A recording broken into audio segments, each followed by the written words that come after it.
శ్రీరామ్ గారు, welcome to Veda TV. Thank you this so is much. Vasant. Hi so Vasant. చెప్పండి మీ గురించి. You are a dancer, dentist and actor and yoga. Why all things are into you? Why అని అడిగినప్పుడు నేను why not అంటాను. Yes yes yes definitely. కానీ ఒక మనిషితో ఇన్ని సాధ్యం అవుతాయా అని అంటే వాట్ యుల్ సే? సాధ్యం అవుతాయండి. నేను Okay. చిన్నప్పటి నుంచి పౌరాణికాలు చూస్తూ పెరిగాను. ఓకే. నాకు ఇప్పుడు ఒక రాముడు లేదా సీత క్యారెక్టర్స్ చూసినప్పుడు ఆర్ మనకి మూవీస్ లో చూపించినప్పుడు అవును ఆవిడ యుద్ధము చేయగలదు, అవును. డాన్సు చేయగలదు, పాటలు పాడగలదు, ఎవ్రీథింగ్ లైక్ ఇంటి పనులు చేయగలిగినట్టు చూపించేవాళ్ళు. సో నాకేమనిపించేది అంటే వావ్, ఇన్ని చేయొచ్చా. మార్షల్ ఆర్ట్స్ ఫర్ ఎగ్జాంపుల్, కొన్ని మార్షల్ ఆర్ట్స్ చేసేవారు. ఓకే. సో నాకు నేను ఎప్పుడు ఒకటే చేయాలేమో లేదా అసలు ఇవేం చేయలేను అన్న థాట్ నాకు ఎప్పుడు రాలా. ఓకే. లక్కీగా నా బ్రెయిన్ కి నాకు ఏది అవసరమో చిన్నప్పటి నుంచి నేను అదే ఫీడ్ చేస్తూ వచ్చాను. ఓకే. సో నేను డాన్స్ అంటే నాకు చాలా ఇష్టం. లేదా వైద్యము ఓకే. ఆర్ నలుగురు ఆరోగ్యంగా ఉండాలన్న ఓకే. ఒక థాట్ వల్ల మెడికల్ ప్రొఫెషన్ లోకి వెళ్ళడం జరిగింది. Okay. And at the same time నా కోసం నేను self defence or martial arts related skills నేర్చుకోవాలి అన్నది అనదర్ ప్యాషన్. ఓకే. ఇంకా చిన్నప్పటి నుంచి మూవీస్ చూస్తూనే పెరిగాను. సో నాకు అప్పుడప్పుడు అనిపిస్తుంది లైక్ మన పేరెంట్స్ మనకి ఏమి చూపిస్తూ వస్తారో మనం అది నేర్చుకుంటుంటాం. సమ్వేర్ నాకు ఇప్పటికీ గుర్తు, మా parents when my mom was pregnant with my brother, అంటే నా తమ్ముడు ఉన్నాడు ఎక్కడో మహారాష్ట్ర లో షోలాపూర్ దగ్గర ఉన్నప్పుడు, when she was pregnant, second show మూవీకి మా ఫాదర్ మా మమ్మీని తీసుకెళ్లి చూపించి మరి తీసుకొచ్చేవాళ్ళంట. అంటే they are also interested in movies, watching movies. And I realised చిన్నప్పటి నుంచి నన్ను మూవీస్ కి బాగా తీసుకెళ్లేవాళ్ళు. మేబీ అది ఉండిపోయింది. చిన్నప్పుడు అంతా స్కూలింగ్ కృష్ణానగర్ ఏరియాలో ఒక 6-7 years పెరిగాను. సో ఇంకా movie industry, dance, art forms బాగా ఎక్స్పోజ్ అయ్యాను వాటికి. అందువల్ల నాకు అది కూడా చాలా ఇంట్రెస్ట్. సో నాకు ఒక సర్టన్ టైం కి వచ్చాక you want to get into the movies, లేకుంటే చిన్నప్పటి నుంచే మూవీస్ లో చెయ్యాలి అన్నది క్వశ్చన్ మార్క్ లాగా ఉన్నిందండి నాకు చిన్నప్పటి నుంచే. అంటే చైల్డ్ యాక్టర్స్ ని చూస్తున్నప్పుడు కానీ నా ఏజ్ పిల్లలు చేస్తున్నారు అని ఉన్నింది. పేరెంట్స్ ఎలా అంటే ఆబ్వియస్లీ వాళ్ళ భయాలు వాళ్ళకు ఉంటాయి కదా. Definitely not very forward thought process ఉన్న ఫ్యామిలీ నుంచి ఏం రాలేదు. చాలా ఆర్థడాక్స్, బాగా లైక్ ఎలా అయితే పాత రోజుల్లో ఆలోచిస్తారో అలా ఆలోచించే పేరెంట్సే సిటీకి వచ్చాం కాబట్టి వాళ్ళు ఒక కన్ఫ్యూజన్ లో ఉండేవారు. ఇదేంటిది సిటీ కల్చర్ కి తగ్గట్టు కూతురేమో ఫాస్ట్ ఫార్వర్డ్ వెళ్ళిపోతుంది, మేమేమో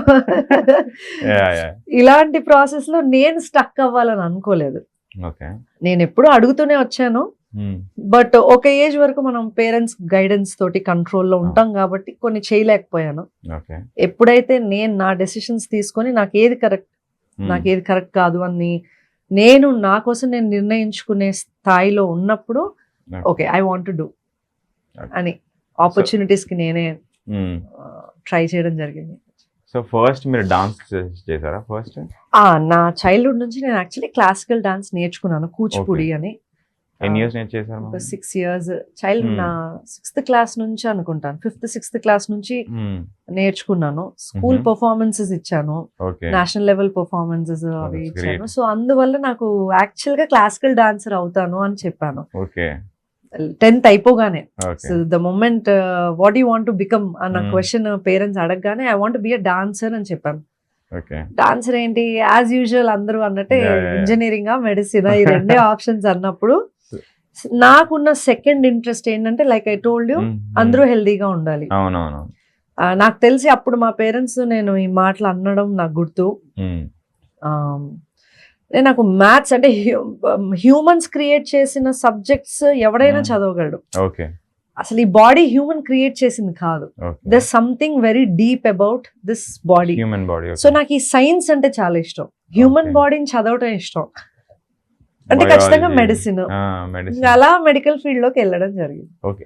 కానీ మెడికల్ ఫీల్డ్ లోకి వెళ్ళినా కూడా చాలా టఫ్ కదా. బైపీసీ కానీ ఆ ఎగ్జామ్స్ రాసి అంత పెద్ద కోర్సులు చదివి మళ్ళీ డెంటిస్ట్కి వెళ్ళి అది సర్వ్ చేసి, సో ఇంత ఒక జర్నీ ఉంది కదా. ఈ జర్నీని అంతా ఒకటేసారి క్విట్ చేయాలని ఎందుకు అనిపించింది? Then why you want to choose your self, అంటే ఇది చేస్తేనే బాగుంటది అని చెప్పి. So when you want to study something related to the human body or something. అంటే వీటన్నిటికీ మూల కారణం ఒకటేనండి. నేను హ్యాపీగా ఉన్నానా లేదా, okay I satisfied or not, okay మనస్ఫూర్తిగా నాకు నచ్చింది నేను చేస్తున్నానా లేదా. ఈ Hmm. థాట్స్ నాకు ఆ self awareness somehow God's Okay. Grace okay ముందు నుంచే ఉన్నింది. ఓకే సో నేను ఎప్పుడైతే సైన్స్ చదువుతానో స్కూల్ టాప్ రావటం, దాని వల్ల Okay. వాళ్ళు లేదు ఇంత బాగా చదివే పిల్ల డాన్స్ రావటం ఏంటి, మెడిసిన్ చదువు అవును. సరే, ఎంసెట్ లో సెకండ్ అటెంప్ట్ అంటే లాంగ్ టర్మ్ చేయమన్నారు. ఎప్పుడైతే ఫస్ట్ అటెంప్ట్ లో 8,000 ర్యాంక్ ఎంత వచ్చింది అప్పుడు Hmm. ఎంసెట్ లో. ఓకే ఆ, 8,000 ర్యాంక్ అంటే చాలా పెద్ద మంచి ఆ, ర్యాంక్ అది అప్పుడు. కానీ ఓసీ సంథింగ్ Hmm. ఏమో ఉంటాయి కదా, అవును, అప్పటి అవును. వరకు మనకు అసలు క్యాస్ట్ సిస్టమ్ అంటే ఏంటి, ఓకే ఓకే కేటగిరీస్ అంటే ఏంటి ఓకే తెలియదు. ఇవన్నీ, ఓకే అప్పుడు ఏంటంటే 8,000 వచ్చినా కూడా ఫ్రీ Hmm. సీట్. రాలేదు పేరెంట్స్ ఆబ్వియస్లీ నేను ఎప్పుడు కూడా పేరెంట్స్ తోటి అంత ఖర్చు పెట్టించుకొని నేను చదవాలి, ఇంకా అంతే. అలాంటప్పుడు చదవటం ఎందుకు అన్న అవును. ఫీలింగ్ లో నేను కష్టపడి నేను చదవగలిగితే if I can Do. Study I do, లేదంటే నా స్తోమతకి తగ్గట్టు నేను ఏం చదవగలను అదే Hmm. చదువుదాం అనుకున్నాను. బట్ ఎప్పుడైతే ఫ్రీ సీట్ రాదు అన్నారు, Hmm. లాంగ్ టర్మ్ చేయమన్నారు, Hmm. నేను ఏది చేసినా గట్టిగా 100% ఫస్ట్ అటెంప్ట్ లో చేస్తా. Okay. సెకండ్ అటెంప్ట్ కి నాకు ఇంట్రెస్ట్ రాదు. ఓకే అంటే నాకు అప్పుడే మళ్ళీ చదవాలా ఈ సబ్జెక్ట్ అంతా Hmm. మళ్ళీ చదవాలి, నేను చదవను అన్నారు. చదవకుండా చదివిందే ఆడుతూ అవును. పాడుతూ 3,000 ర్యాంక్ వచ్చింది ఈసారి ఓకే, that's ఎంసెట్ very లో. nice.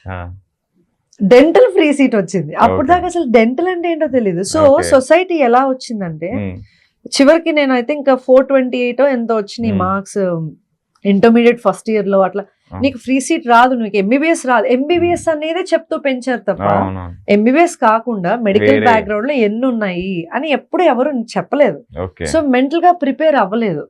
ఓహో నాకు ఎంబీబీఎస్ రాదా అంటే నేను కార్డియాలజిస్ట్ అవ్వనా, అది Okay, okay, చిన్నప్పటి నుంచి తెలిసింది అది ఒకటే, ఓకే కార్డియాలజిస్ట్ అవ్వనా, అయితే నేను డాక్టర్ని కానా, అయితే నేను చదవను.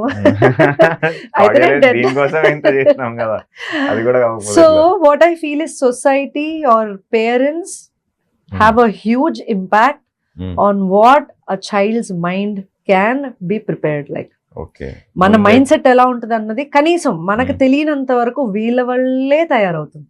ఓకే ఇది So మనం- చేస్తేనే రైట్, ఇది చేయకపోతేనే Exactly. right. So వాళ్ళు చెప్పే విషయాలు బట్టే మనం ప్రిపేర్ అవుతాం. Okay. ఒకవేళ నాకు అప్పుడే కనుక డెంటల్ అంటే ఇది Hmm. డెంటిషన్ అనేది కూడా చాలా ఇంపార్టెంట్. ఓకే ప్రతి మనిషికి ఓరల్ క్యావిటీ అంటే మన నోరు అవును. ఎంత శుభ్రంగా ఉంటే అవును. శరీరం అంత శుభ్రంగా ఉంటుంది.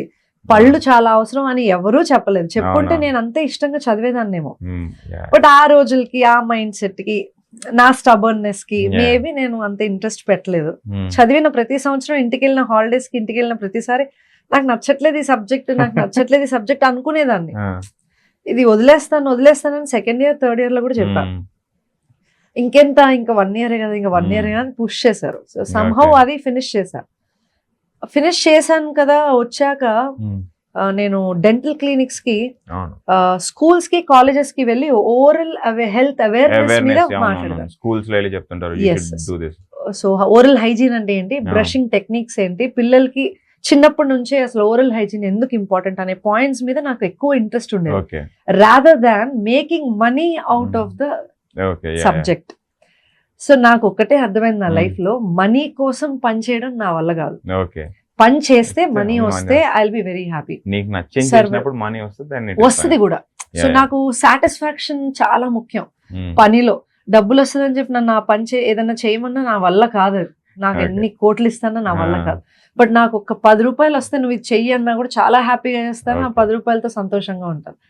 అది నాకు అప్పుడు అర్థమైంది. అప్పుడు రియలైజ్ అప్పుడు అర్థమైంది. ఇది- డెంటల్ క్లినిక్స్ లో పనిచేసేటప్పుడు కూడా నేను ఫారెన్ టూరిజం అంటే I Ah. Had lot of ideas also. Okay foreign tourism, dental tourism ఎలా చేయొచ్చు, ఇవన్నీ ఐడియాస్ ఇస్తూ ఉన్నాను. కానీ డెంటల్ క్లినిక్స్ కి నా వల్ల మనీ రాదు. ఓకే ఓన్లీ ఐడియాస్ ఇవ్వడమే. No I mean to say Yeah.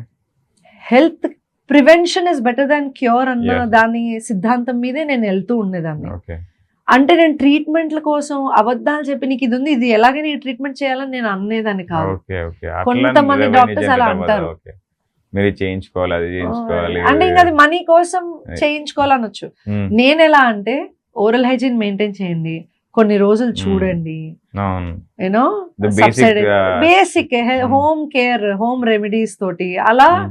చెప్పి వాళ్ళకి ఎందుకు అంత ఖర్చు పెట్టడం ఒక మనిషికి, అవును. అతని దగ్గర డబ్బులు లాగితే నాకేం వస్తుంది అన్న Yeah. థాట్ ప్రాసెస్ తో అప్పటి నుంచే ఉండేదాన్ని. ఏంటి 22-23 Okay, ఇయర్స్ okay, అప్పుడే. okay.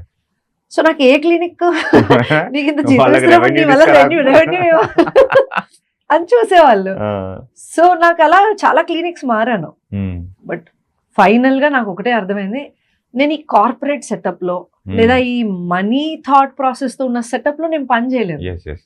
నేను మేబీ సర్వీస్ ఓరియంటెడ్ ఏమో ఉమ్, అని నేను రియలైజ్ అయ్యా. okay. సరే డెంటల్ మన వల్ల కాదు అని కొన్ని సిచ్యువేషన్స్ వల్ల కూడా Yeah, yeah. అప్పుడు క్లినిక్స్ లో నేను చూసిన situations, Okay. Unethical practices ethical అన్ని బ్యాలెన్స్డ్ గానే జరుగుతూ ఉంటాయి సొసైటీలో. Okay, నేను yeah, yeah. అందరూ అలా ఉంటారని అనను. Yeah, yeah.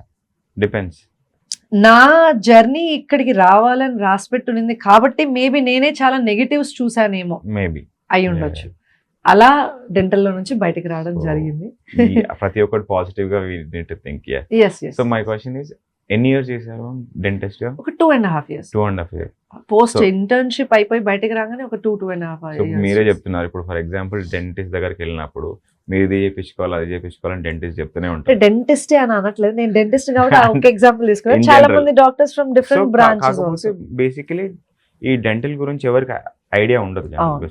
సో ఒక బేసిక్ ఐడియా కోసం, ఒక బేసిక్ అవేర్నెస్ కోసం ఒక ఒక డెంటల్ ఇప్పుడు ఆరల్ క్యావిటీ గురించి ఏమన్నా ఒక 2 words చెప్పాలంటే ఏం చెప్తారు? Okay, nice question. Yes. Because though I'm not practising in Hmm. Clinics as a dentist, Yeah, yeah. But you నేను have. సబ్జెక్ట్ చదివా, Hmm. మంచి మార్క్స్ తోనే పాస్ అయ్యాను. సబ్జెక్ట్ బాగా గుర్తుంది, Okay. బాగా వర్క్ చేశాను కూడా. Hmm. సో ఆ ఇన్ఫర్మేషన్ తోటి నేను ఇప్పటికీ ఎవరైనా కన్సల్టేషన్స్ నా దగ్గరకు వచ్చినా నేను ఫ్రీగానే ఇన్ఫర్మేషన్ ఇస్తాను. Yeah, yeah.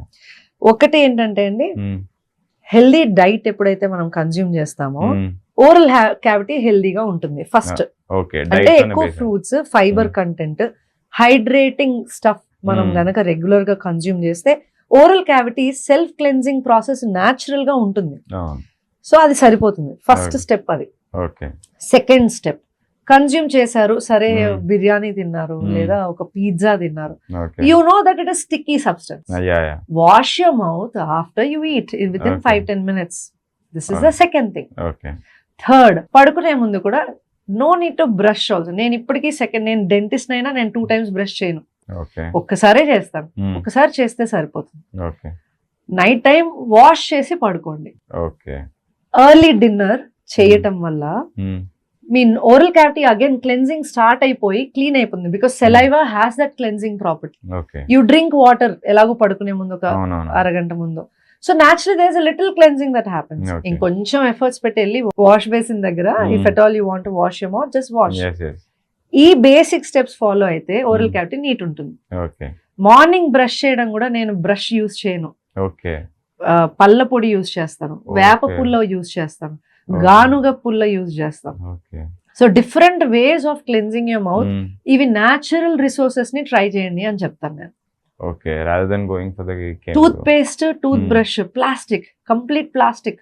Okay. Toothpaste కూడా has a lot of chemicals in it. Mm-hmm. So మనకి న్యాచురల్ గా వచ్చే టూత్ పౌడర్స్ చాలా Hmm. మంచి ఆర్గానిక్ స్టోర్స్ లో దొరుకుతాయి. Yes, yes. You can consume those. Okay. Ayurveda ప్రకారంగా ఇంకొకటి oil pulling. Mhm. Oil pulling చేయడం వల్ల కూడా your Okay. Oral cavity will be very very well maintained. Okay. ఇవన్నీ ఏంటండి, ప్రతి మనిషి పెద్ద ఖర్చు లేకుండా ఖర్చు లేకుండా చేయగలిగే చేయగలిగే బేసిక్ రొటీన్. Basic routine. అంతేనండి.